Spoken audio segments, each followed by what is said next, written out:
Olá, boa tarde, sejam muito bem-vindos a mais uma aula de História. Meu nome é Luíse Coutinho de Oliveira e hoje eu vou estar dando aula aqui para o pessoal do segundo ano do ensino médio, mas antes a nossa professora Clarissa Bazanelli vai dar uns recadinhos para vocês a respeito do currículo paulista. Lembrando também, né, que essa transmissão está sendo feita pela TV Educação e também pelo aplicativo do Centro de Mídias. Quem não baixou o aplicativo ainda, né, ainda dá tempo, é só acessar a loja aí, de aplicativos do seu celular e procurar pelo Centro de Mídias do Estado de São Paulo. Se tiver alguma dificuldade, vocês podem ligar para o 0800, né, e o número está aí na tela, e a ligação é gratuita. Tá? Esse ano a gente está com um currículo novo para o ensino fundamental, né, em que os professores estão, né, com novas diretrizes para o ensino e aprendizagens dos estudantes do primeiro ano, dos anos iniciais, dos pequenininhos, até o 9º ano. Tá? A partir de 2021, a gente vai ter um novo currículo também para o ensino médio. Um currículo que vai fazer aí mais sentido para vocês, que atenda às expectativas de vocês nessa etapa de ensino. Tá? Nele a gente vai ter uma parte flexível, né, onde vocês vão poder estudar qual área, né, aliás, escolher qual área do conhecimento vocês vão se aprofundar. Né? Então, ciências humanas, da natureza, linguagens. Tá? A gente, então, está fazendo a primeira versão desse currículo, e nós gostaríamos muito que vocês participassem de uma consulta, tá? Que é uma consulta pública, que está lá na sede. Tem um link aí para vocês acessarem. E é só até hoje. Né? Então, é importante que vocês participem para contribuir com a gente nesse processo. Tá? Eu vou passar para a Luíse aqui, para dar uma aula para vocês hoje sobre o Renascimento. Tá bom? Então vamos lá, pessoal, todo mundo preparado aí, prestando bastante atenção, com o caderno e a caneta na mão. Então a gente vai começar nossa aula para o segundo ano do ensino médio, falando sobre renascimento cultural. Tá? Então, o objetivo da aula de hoje é compreender o que foi o Renascimento, quais foram as principais características e identificar quais eram as condições que permitiram o surgimento desse movimento cultural e esse acontecimento que impactou a história na Idade Moderna. Tá bom? Então, vamos colocar na tela um texto para a gente introduzir a nossa aula de hoje. Na tela, por gentileza, o texto, eu leio daqui, vocês leem daí. Então, vamos lá. Renascimento é o período ao qual se convencionou chamar a confluência da mentalidade humanista nas artes, na literatura, na filosofia e na ciência, e que foi pautado nos seguintes fundamentos: antropocentrismo, individualismo, racionalismo, cientificismo e na negação dos valores medievais. Tendo como palco principal a Península Itálica, os renascentistas se diziam responsáveis pelo ressurgimento do classicismo greco-romano, e ao valorizarem a efervescência cultural a qual estavam vivendo, foram eles os responsáveis pela forma de se conceber a Idade Média como um período de hiato cultural e científico. Mas, se podemos identificar na literatura e na pintura elementos do humanismo, já no século XIII e desde o século XII, o desenvolvimento do comércio urbano, também podemos entender o Renascimento como fruto da própria Idade Média. Então, pessoal, o que esse texto nos traz, aí essa pequena explanação nos traz, é que o Renascimento, de uma certa maneira, ele foi fruto da Idade Média. Né? A gente pode pensar um pouquinho no termo renascimento, que vem de renascer, né? Nascer novamente. Mas o que estava renascendo, afinal de contas? Né? O que estava renascendo era justamente a produção cultural, a produção artística, as ciências que, para as pessoas do Renascimento, esses protagonistas, os cientistas, os pensadores, os artistas, havia tido um momento de pausa lá na Idade Média, que é o período histórico anterior. Então, é como se, no período da Idade Média, as artes, a cultura, a ciência tivesse morrido e estava ressurgindo nesse momento, a partir do século XIII. Só fazendo uma colocaçãozinha aqui, o termo Renascimento ele surgiu pela primeira vez de um historiador chamado Jacob Burckhardt, né?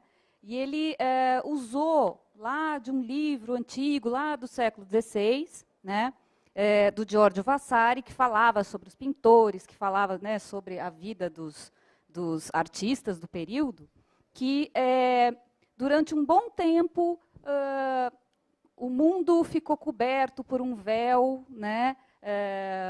E a ciência parece que não teria sido desenvolvida nessa época em virtude das concepções religiosas, né, que né, era o dogma ali da época, com o poder da Igreja Católica, né?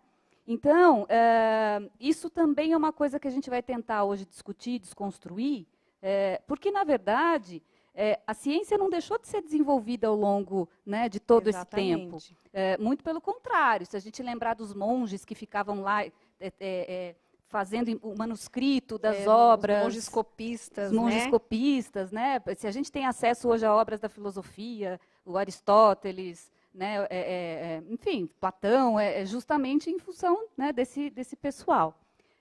E aí esse autor aí, esse historiador do século XIX, falou, né, Luiz, que parece que a Idade Média era uma idade das trevas, né, média. Então, parece que era tudo ruim veio daquela época. E não, a gente tem que desconstruir um pouco isso, né, e perceber que a gente não fecha uma portinha e acabou a Idade Média e vamos começar a Idade Moderna. Tudo né? é um processo, exatamente, né? E como a professora Clarissa muito bem pontuou, as coisas são frutos umas das outras. Existem ligações entre um processo e outro, é uma coisa contínua. Então, como é que os homens do Renascimento poderiam criar, né, novas formas de produzir conhecimento, produzir arte, sem refletir no que tinha acontecido no período anterior, né? Então, tudo é um processo, a história é um processo, né? Não tem, como a professora disse, portinha fechada e portinha aberta. As coisas são contínuas, né? Então, vamos dar prosseguimento aí. Só fazendo uma observação para colocar o QR Code que está aí na tela. O caderno do aluno que vocês receberam aí da escola, tá? Na página 55, também tem esse QR Code, que é um texto que vai ampliar aí a visão de vocês, tá? Um texto mais, né, encorpado, mais maior, né? Para vocês poderem estudar aí em casa, tá bom? Então, vamos dar continuidade. Né? Na tela, o termo renascimento, como eu havia já pontuado, né, para vocês entenderem a origem do termo, né? O termo renascer foi registrado pela primeira vez por Giorgio Vasari, já no século XVI. Mas a noção de renascimento, como hoje o entendemos, surgiu a partir da publicação do livro de Jacob Burckhardt, A Cultura do Renascimento na Itália, de 1867, onde ele definia o período como uma época de descoberta do mundo e do homem, como a professora Clarissa pontuou aí, né? Essa é a origem do termo. O Renascimento já estava rolando, né? Século XVI, ele já estava bem no auge, né? Mas aí é que começou a se pensar num termo para explicar aquele momento histórico que as pessoas estavam vivendo na Europa, né, desde os séculos anteriores. Então, vamos colocar esse fragmento na tela para o pessoal em casa. Então, nós temos um fragmento aí, que é no detalhe, nós temos a capa da edição do livro, né? É justamente onde aparece, né, o termo que o historiador do século XIX, né, fala sobre, né, o renascer. Então, a gente pegou um trechinho aí, né, para mostrar para vocês onde está isso.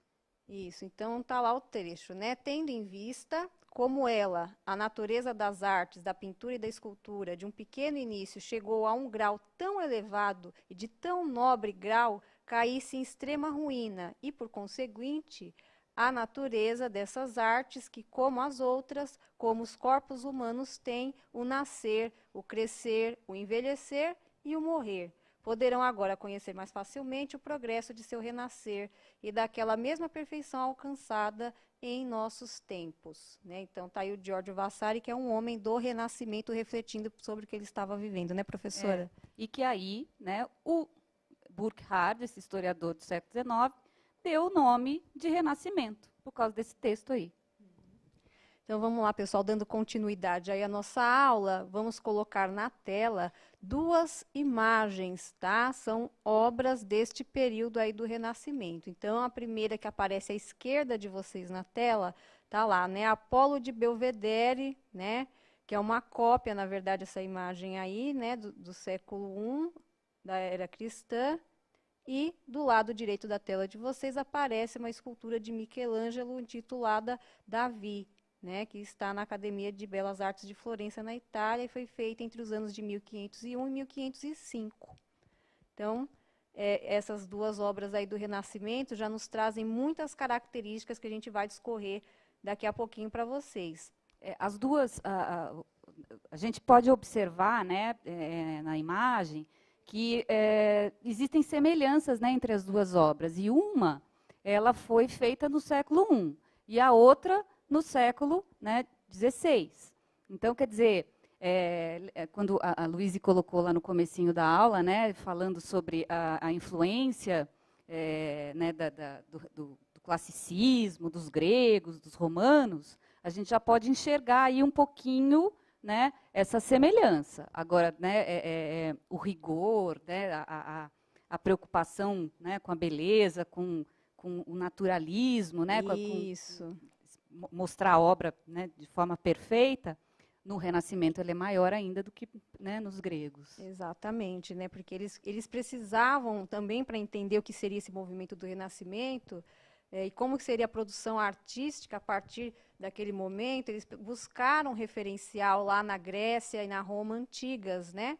E aí essas duas imagens deixam muito clara a referência que eles usavam o termo imitatio, né? Exatamente. O imitatio não é exatamente imitar os gregos e os romanos. Não é uma cópia, não né? é uma cópia, é uma inspiração. Exatamente. Tá? Então tá aí o exemplo do Michelangelo, que com certeza deve ter se inspirado lá no Apolo de Belvedere. Vamos dar seguimento?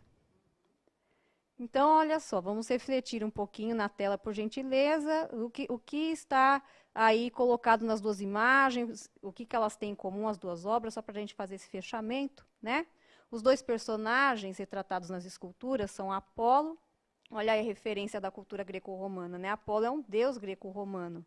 E o Davi é o Davi da Bíblia, né? O Michelangelo se inspirou na cultura greco-romana, né, para valorizar a figura humana. As duas obras trazem esse aspecto, né, Clarissa? Exatamente. Uma coisa importante para ser colocada aí, nesse trechinho, né, é que a gente está falando de duas figuras da religião, né? Era um deus greco-romano, né, para os gregos, para os romanos, e o Davi, né, para a cultura né, que está na Bíblia, né? Então a gente percebe, porque tem uma visão assim de que o Renascimento se rompeu com o pensamento religioso, né? Mas na verdade você observava a permanência desse pensamento, tanto que muitos artistas do período adoravam pintar e representar figuras, né, bíblicas. Né? Exatamente. Outro exemplo desse não rompimento dos artistas com pensamento religioso é que a própria Igreja Católica atuou como mecenas de muitos deles, né? Muitos artistas, o próprio Michelangelo mesmo foi patrocinado pela Igreja Católica para realizar diversos projetos, né? Então vamos continuar. Então, aí na tela agora para vocês, pessoal, nós temos alguns conceitos básicos do Renascimento, tá? Então, assim, o Renascimento cultural representa uma visão de mundo, e essa visão de mundo pode ser representada, pode ser identificada por meio desses conceitos que aparecem aí na tela. Enquanto eu vou explicando, eles vão ficar na tela para que vocês anotem, tá bom? Então, olha só, lá em cima, em vermelho, nós temos o humanismo. O humanismo, certamente, nós identificamos nas duas imagens que acabamos de ver, né? A valorização do humano, né? O ser humano enquanto alguém provido de intelecto, de racionalidade, né? Então, tudo que é Vem do humano... humanos, né? Significa culto. Isso, culto, né? Então, o ser humano ele é capaz de criar, ele é capaz de realizar, ele é capaz de entender, né? Então, a valorização do ser humano. E aí nós temos um outro termo ali em verde, que é o antropocentrismo, tá? Antropocentrismo significa o homem no centro do universo, ou o homem no centro de todas as coisas, né? Antropo significa homem, e centrismo, que vem de centro, significa no centro, né? Então, olha aí, esse eu acho que é o principal aspecto que a gente consegue identificar em toda a produção cultural e científica do renascimento cultural. O homem no centro de todas as coisas, a valorização do ser humano, né? Aquela coisa de não mais olhar o mundo, enxergar o mundo por meio dos dogmas religiosos, né? O homem é capaz de construir verdades, né? Então nós temos essa valorização aí por meio desse conceito do antropocentrismo. E, voltando lá no nosso esqueminha, nós temos a outra palavrinha lá em roxo, que é o individualismo, né? Então, é o ser individual, né? O ser dotado de liberdades, o ser dotado de potencialidades, o ser dotado de talentos, Autonomia, né? Para pensar. Exatamente. Então, o ser humano livre e dotado de vários talentos, de várias possibilidades aí para atuar no mundo em que vive, né? Voltando lá ao nosso esqueminha, nós temos a palavra... Só uma observaçãozinha ali no individualismo, né? O indivíduo pré-moderno, né? Antes aí do Renascimento, ele era orientado por uma ordem o quê? Transcendente, né? Uma ordem religiosa. Já o indivíduo moderno, ele vai ser orientado pelos valores aí, né, que já vão trazer a ideia de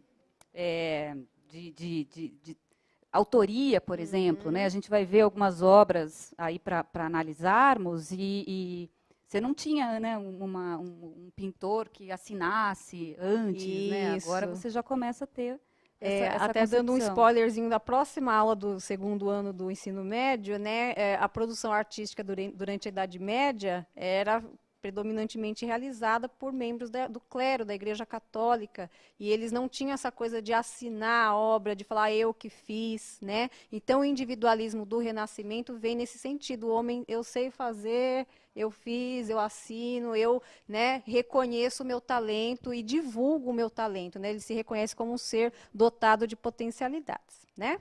Vamos voltar lá para o nosso esqueminha na tela, por gentileza. Racionalismo, foi aí que a gente parou, né? Foi. Então, olha só, o racionalismo, o próprio nome já denuncia, né, o racional, né, o ser humano sendo capaz de criar verdades, de criar realidades, ele vai fazê-lo por meio do uso da razão, por uso do intelecto, da própria inteligência, né? Mais uma vez, o homem rompendo um pouco com a visão dogmática que predominou na Idade Média, né? Essa questão do dogma, a gente pode até simplificar bem a grosso modo, que é a coisa do porquê sim, né? As coisas não têm uma explicação. É um determinismo. A verdade já vem pronta de cima para baixo, ninguém questiona. Já o racionalismo sugere que o ser humano tem, por meio da experimentação, da observação, a capacidade de compreensão dos fenômenos da natureza ou da sociedade, ou mesmo da própria religião, né? Vamos voltar lá para o nosso esqueminha mais uma vez. Agora o último quadrinho aí em laranja, que é o naturalismo. Esse naturalismo bem identificável naquelas duas imagens que nós vimos, né? Então, a representação e a valorização de tudo que é natural. E mais uma vez pontuando que os homens do Renascimento não romperam com o pensamento da igreja, eles reconheciam o próprio homem como uma grande obra de Deus, né? O próprio ser humano e tudo que existia no mundo, toda a natureza, eram valorizadas por essa corrente aí, né? Então, a integração com o homem do homem com a natureza, né? Essa íntima ligação entre homem e natureza era uma coisa que eles valorizavam muito. Por isso que lá nas duas imagens que nós observamos, né, as figuras, embora duas figuras religiosas, né, Clarice, estavam nuas, né? Para valorizar o aspecto natural do ser humano, o ser humano natural. Físico, né? E uma questão até que as obras renascentistas, por exemplo, o Da Vinci, né, que era um gênio, ele vai estudar o corpo humano em todos os seus aspectos, né? Então ele disseca corpos para poder ver, né, os músculos, como é que a coisa funciona, para poder representar aquilo de forma mimética, igualzinha, quase uma fotografia, né? Exatamente, já que não tinha fotografia, não tinha como fotografar na época, eles faziam questão de reproduzir da forma mais fiel possível à realidade, né? O mais natural possível. Certo, gente? Então, prosseguindo aí com a nossa aula, na tela nós vamos entender um pouquinho por que o berço do Renascimento Cultural é a Itália, tá? Então, eu leio daqui, vocês leem daí. Itália renascentista. O renascimento cultural e artístico teve sua origem na Península Itálica, principalmente na cidade de Florença, que era o centro do comércio mediterrâneo pela sua localização.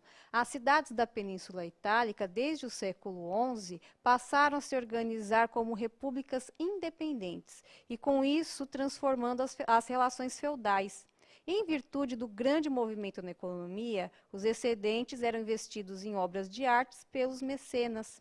Um dos principais artistas renascentistas foi Leonardo da Vinci, 1452-1519, um italiano que se destacou no período como cientista, matemático, engenheiro, inventor, anatomista, pintor, escultor, arquiteto, botânico, poeta e músico, e esquecemos de mais alguma coisa, muita coisa, né? Ele realmente era um gênio. Né? A Itália renascentista, ela tem uma o surgimento do Renascimento na Itália, ele tem uma questão, né, vinculada a questões de poder, né, questões políticas da época. Você tinha lá os estados principados, né, que eram controlados pela igreja, e algumas outras partes, né, controladas por príncipes que foram ganhando autonomia, né, se desvinculando dos senhores feudais e tal. E as duas cidades mais importantes, eu acho que da época, era Gênova, Veneza, né, Florença depois, né, surgiu também nessa toada. E aí entra com justamente o que você estava falando sobre os mecenas, né? Então essas famílias superpoderosas, os Sforza, os Médicis, né, eles acabam bancando aí, né, esses artistas todos. Exatamente, até porque a arte era uma forma de divulgar essa nova visão de mundo, né? Então era por meio das artes que eles queriam se fazer validar ali, enquanto o novo homem, o novo europeu, né? Esse rompimento com os senhores feudais, aquele mundo novo que estava se consolidando, né? Então vamos continuar. Na tela, por gentileza, nós temos aí essa imagem que muitos de vocês já devem conhecer, né, Clarissa? Exatamente.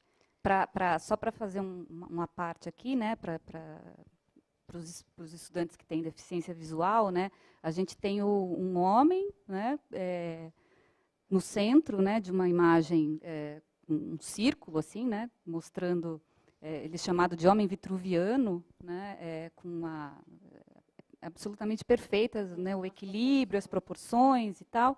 E do ladinho da imagem, a gente percebe, por exemplo, várias outras coisas que o Da Vinci criou, né? Então tem aquele tipo daquele tanque de guerra ali que parece sei lá, uma casinha, né? Mas não é um tanque de guerra. Do outro lado, em cima, se vocês observarem, tem os helicópteros, tem aquelas asa deltas. Então eram todas invenções aí que o Da Vinci, né, pensou nesse período. Exatamente, né? E dizem, tem uma curiosidade que, como Da Vinci dizia que o homem perfeito tinha as proporções meio que iguais, né? O tamanho do corpo, é o tamanho da longitude ali dos braços abertos, né? a cabeça tem, se você colocar empilhada 7 vezes e meia a altura do corpo, e aí esse ficou A simetria, né? Perfeito. Simetria. E ficou sendo um referencial de belo e de perfeição, né? Até apontando, tipo, a perfeição da criação humana, né? De Deus criou o homem perfeitamente, e essa imagem sugere aí essa obra de Deus como sendo algo perfeito, né? De novo pontuando E que representa também o antropocentrismo. o antropocentrismo, exatamente, tá? Então vamos lá. Agora nós vamos analisar documentos, não é isso, professora? Isso. Essa aí é um texto do Da Vinci, né, escrito por ele no Tratato de la Pintura, né, Pittura, que ele vai falar sobre a ciência de pintar. Né? Você quer ler com os Posso alunos? ler? Nenhuma investigação humana, se vocês puderem colocar, nenhuma investigação humana pode ser entendida como ciência verdadeira, se não passar por demonstrações matemáticas. A pintura preocupa-se em se criar a superfície dos corpos e a perspectiva se ocupa do crescimento e a diminuição dos corpos e suas cores, porque quanto mais se distancia algo dos olhos, mais se perde tanto em tamanho como em cor. Então, a pintura é física, porque essa lida com o movimento aumentativo e diminutivo, do qual podemos deduzir que a coisa vista pelo olho adquire tanto tamanho particular e de cor, mais o espaço interposto entre ele e o olho que o vê diminuir. Por isso, comprovamos que a pintura é a filosofia da física, porque lida com o movimento dos corpos e nela estuda o comportamento no espaço. Desculpa que está longe. Todas as ciências teóricas têm vida curta, exceto na sua parte prática e mecânica. Isso, muito bem. Então, vamos continuar. Olhem esta imagem aí que a gente vai colocar na tela agora, né? A questão da produção artística nesse momento do Renascimento, né? O próprio Da Vinci tinha toda uma preocupação, como foi colocado no texto, né? Uma relação com a matemática, com a física, com o estudo dos corpos, né? Exatamente. Esse quadro aí, essa xilogravura, desculpa, do século XVI é do Dürer, né? E ele mostra exatamente essa questão do estudo da matemática, né, do naturalismo, né, de copiar o que é exatamente igual, né, ao real. Então, no caso aí, né, para os estudantes que não têm problemas visuais, você tem ali um quadradinho, né, Luíse, com acho que é uma espécie de... uma espécie de nível, uma corda que passa ali, está entre o objeto como retratado. Todo quadriculadinho, né? Isso. E ali ele observa, né, o xilografista, o xilógrafo que está fazendo a xilogravura, ele observa o instrumento musical, o alaúde, né? E ali ele vai fazer o desenho do alaúde exatamente, né, nas mesmas proporções, medidas, fazendo cálculos para isso. Isso, que é isso que o Da Vinci defende lá naquele texto que a professora Clarissa leu para a gente, né, que a produção artística deve estar integrada com outras ciências a serviço do naturalismo, do realismo, né, de retratar as obras o mais perfeitamente possível, o mais fiel à realidade possível, tá? Vamos continuar. Então, vamos pensar juntos. Qual é a relação entre a técnica demonstrada por Dürer e o documento escrito por Leonardo da Vinci, né? A gente já comentou aí, vocês podem registrar no caderno ou até mesmo colocar no chat, né? E nós temos aí uma outra reflexão aí. No texto, o autor destaca uma característica importante para o desenvolvimento da arte. No que a concepção de Leonardo da Vinci é diferente das explicações religiosas do mundo medieval? Então, a gente acabou de, né, falar, a gente acaba dando spoiler sempre. Né? A gente sempre dá spoiler.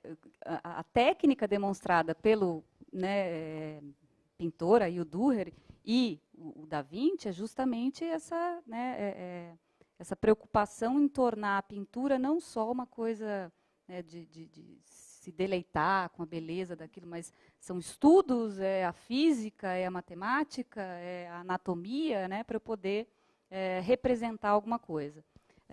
Aí a segunda questão, né, no que a concepção de Da Vinci é diferente das explicações religiosas do mundo medieval.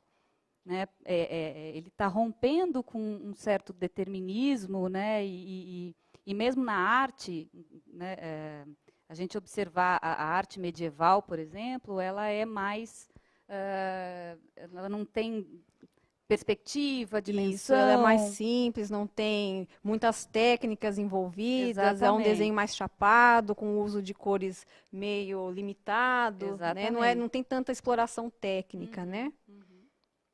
Então, vamos continuar. Vamos agora observar e analisar algumas obras do Renascimento. Já vamos treinando o olhar aí, porque na próxima aula vocês vão precisar dessas, né, desse conhecimento prévio para a gente fazer as nossas atividades. Então, vamos colocar na tela a obra a ser analisada. Isso, olha lá, gente. Os embaixadores franceses, né, pintura de óleo em madeira, tá? Está na Galeria Nacional de Londres, né? O quadro, então, uma pintura que representa um bispo, né, à direita. Então, vocês veem a vestimenta dele, né, uma vestimenta religiosa, né? E, do outro lado, um embaixador da França que está na Inglaterra, aí à esquerda. Tá? A gente pode observar, ali no centro, né, da imagem, uma série de instrumentos que eram instrumentos típicos ali daquele período, criados, inclusive, naquele período com objetivos, né? E ali, bem no centro da imagem, parece que tem uma imagem tortuosa, né? Toda meio... ela está distorcida, né? Então, a gente reconstituiu ela ali numa resolução maior, que é um crânio humano. Né? Então, a gente queria que vocês pensassem um pouquinho, observassem bem a imagem, né? Principalmente em relação ao que tem ali no meio entre, né, o embaixador e o bispo. Isso. E agora, eu gostaria que voltasse um pouquinho a imagem na tela. Então, vocês observem tudo que tem na imagem, tá? As figuras, como elas estão vestidas, como a professora Clarissa orientou. Olhem esses instrumentos, olhem os elementos da tela, né? O que tem nessas prateleiras que estão entre eles, né? O texto dá dica, né? Então, tem instrumento astronômico, globo terrestre, celeste, luneta, relógio de sol, instrumentos matemáticos, esquadro, compasso, né? Tem uma série de coisas aí que, inclusive, vão ser muito usadas no período moderno. Né? Exatamente. Então, nós vamos fazer aí, para a gente encerrar a nossa aula, uma interação para saber se vocês estão pescando, aí pegando as principais ideias, né, professora? Nós vamos dar 2 minutinhos para vocês responderem a estas 3 questões sobre a imagem que nós acabamos de mostrar aí, tá? Então, a primeira questão, cite um objeto que aparece na imagem e sua utilidade. 2, por que esses objetos estão representados no centro da tela? E 3, que áreas do conhecimento os objetos estão representando? Então, no chat, vocês façam a interação conosco e já já a gente volta, daqui 2 minutinhos.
E aí, pessoal, conseguiram fazer a análise, responder as perguntas, pegar ali as imagens, os instrumentos? Como é que ficou aí no nosso chat? Eles estão citando alguns objetos, né? Então, globo terrestre, luneta. A Ellen Carla fala, a luneta serve para ver o que está longe, sim. Roupas, livros. Aí eles colocaram astronomia, mas na verdade, né, são os instrumentos utilizados, né, para o estudo da astronomia, ou mesmo depois, né, quando a gente pensar nas grandes navegações, eles vão precisar de tudo isso, né, de todas essas coisas aí para poder navegar. Eu acho que está todo mundo entendendo a coisa aqui. Ai, que bom, que bom. Então, mais uma vez, lembrando para a próxima aula, algumas referências que foram colocadas aqui, aquele quadrinho com as palavrinhas coloridinhas, a gente vai retomar tudo isso na aula que vem. Por enquanto, nós vamos encerrar a nossa aula dando uma proposta de atividade para vocês fazerem no caderno, em casa, e depois compartilhar aí com seus colegas de turma, com seu professor de história lá da sua escola. Colocar na tela aí a nossa atividade. Então, nós vamos passar para vocês aí na tela uma tabela, tá? Que é esta aqui. Lembrando, Luiz, que essa tabelinha aí também, ela já está no caderno de vocês, né, do São Paulo Faz Escola, né, como proposta de atividade. Então, vocês podem ou reproduzi-la no caderno, ou fazer lá, né? E também ali já tem uma ajudinha para vocês. Tá? Isso. Então, voltando à nossa tabelinha, vocês notem que a nossa tabela está com várias lacunas em branco a preencher. Este é o primeiro passo do exercício, né? Nós temos ali a área do conhecimento, literatura, pintura, escultura, ciência, política, arquitetura e urbanismo. Só o ciência e astronomia está totalmente completo, os demais estão incompletos. Esse é o trabalho de vocês. Vocês vão pesquisar e completar esta tabela, tá? Finalizando essa primeira etapa da conclusão ali da tabela, do preenchimento com os itens que se pede, vocês vão pensar um elemento daquela tabela e vão pesquisar, estudar, aprender e transformar toda a conclusão que vocês tiveram com o trabalho em um podcast. Coloque na tela, por gentileza, as instruções. Então, mais uma vez, vocês vão pensar ali um elemento da tabela e vão transformá-lo num assunto de podcast aí. Então, estão as instruções para vocês, né, Clarissa? Isso. É importante, assim, que o podcast, ele não é difícil de fazer, né? Todo celular tem um gravadorzinho, né? Vocês aprofundem a pesquisa com um só item daquela tabela, né? Então, por exemplo, eu vou estudar o Galileu Galilei, ou eu vou estudar o Leonardo da Vinci, e aí né, escolher lá a área, né, o que ele propôs, e aí eu vou gravar um podcast, que depois você pode trocar com seus colegas de sala, né, essa sua gravação, falando o que você descobriu nessa sua pesquisa aí. Tá? É importante a gente falar um pouquinho de uma postura que né, o currículo novo de História paulista fala, que é a questão da atitude historiadora. Né? A gente até colocou aqui uma tabelinha para vocês e... não, está o QR Code, né, para vocês olharem lá aqui como fazer uma pesquisa. Né? Então, organizar né, um lugar para estudar, buscar as fontes, né, fazer reflexões sobre ela e aí depois produzir essa atividade. Né? Exatamente. Façam perguntas para as fontes, façam perguntas para a tabelinha, façam perguntas para as imagens que a gente viu, que elas nos respondem. Essa é a atitude historiadora. A gente fica por aqui, pessoal. Muito obrigada pela participação de vocês e até a próxima. Tchau! Tchau, gente. Até a próxima.